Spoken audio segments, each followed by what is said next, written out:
28 शनिवार, 29 इतवार, 30 सोमवार, एक चुनाव का दिन तो छुट्टी, 2 गांधी जयंती छुट्टी, 3 तारीख शारदीय नवरात्र की छुट्टी। हो गया लंबे वीकेंड का प्लान। आप कहेंगे ये कौन सा गुणा भाग मैं कर रही हूँ। दरअसल ये गुणा भाग किया है बीजेपी ने और चुनाव आयोग को अपील की कि जनाब हरियाणा में जो वोटिंग होने वाली है उसकी तारीख को बदल दीजिए, क्योंकि लंबा वीकेंड हो सकता है, छुट्टियों का लंबा सप्ताह हो सकता है और लोग अगर अवकाश कर निकल गए तो वोटिंग परसेंटेज पर असर पड़ेगा। हालांकि चुनाव आयोग ने इस संदर्भ में जब अपील बीजेपी की तरफ से की गई और साथ में सहयोग में इनेलो और जेजेपा भी थी, उन्होंने भी कहा कि हाँ, ये हो सकता है, ये एक पहलू हो सकता है, वोटिंग परसेंटेज प्रभावी अगर हुआ इसकी वजह से तो फिर काम गड़बड़ हो जाएगा, क्योंकि सब चाहते हैं कि उनकी जनता उन्हें वोट कास्ट करे, लोकतंत्र के पर्व में बढ़ चढ़ करके हिस्सा ले। लेकिन जैसा कि हालिया लोकसभा चुनाव के दरमियान भी हुआ कि गर्मियों की छुट्टियों के समय क्योंकि वोटिंग हुई, लोग निकल गए, खास करके जो शहरी जनता है वो छुट्टियां मनाने के लिए बाहर निकल गई और वोटिंग से दूरी हो गई। वोटिंग परसेंटेज पर इसका असर पड़ा और बीजेपी के अपेक्षा के अनुरूप तो नतीजे नहीं आए। 400 पार का नारा देने वाली बीजेपी भी कम सीटों पर सिमटी और फिर एनडीए की सरकार बनाई गई, यानी कि गठबंधन की सरकार। तो वो जो मजबूरी की सरकार होती है, बीजेपी इस बार नहीं चाहती है कि ऐसी कोई मजबूरी उनके सामने हरियाणा में भी देखने को मिले। लिहाजा चुनाव आयोग से अपील कर दी गई कि भाई वोटिंग की तारीख को बदल दीजिए।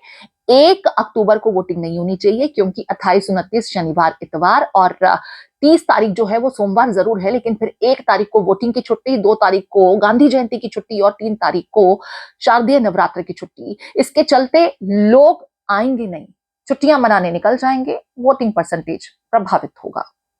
हालांकि चुनाव आयोग ने 27 अगस्त को इस संदर्भ में जब उन्हें अपील की गई तो एक मीटिंग की थी और 28 तारीख को दो टूक कह दिया कि चुनाव तो 1 अक्टूबर को ही होंगे। लेकिन फिर शनिवार को चुनाव आयोग ने ही सामने से आकर के एक रीजन दिया और तारीखों में बदलाव कर दिया। हालांकि रीजन जो भी हो, लेकिन बीजेपी को तो ये बदली हुई तारीख अब मुफीद साबित होगी, क्योंकि जो नई तारीख है पहले वो भी आप जान लीजिए। 5 अक्टूबर को अब वोटिंग होगी और 8 अक्टूबर को नतीजे आएंगे। इससे पहले 1 अक्टूबर को वोटिंग होनी थी और 4 अक्टूबर को काउंटिंग होनी थी। अब जो रीजन चुनाव आयोग की तरफ से दिया गया वो भी आप समझ लीजिए।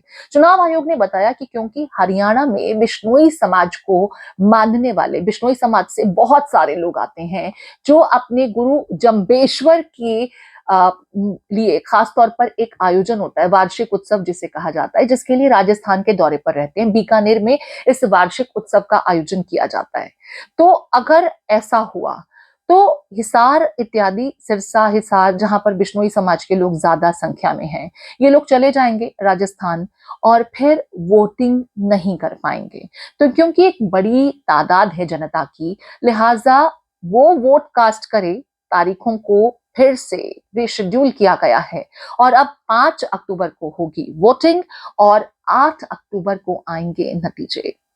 लेकिन जानकार ये कह रहे हैं कि दरअसल बीजेपी लगातार अपील कर रही थी और चुनाव आयोग डायरेक्टली तो ये कह नहीं सकती थी कि बीजेपी की अपील के चलते हम तारीखों में बदलाव कर रहे हैं।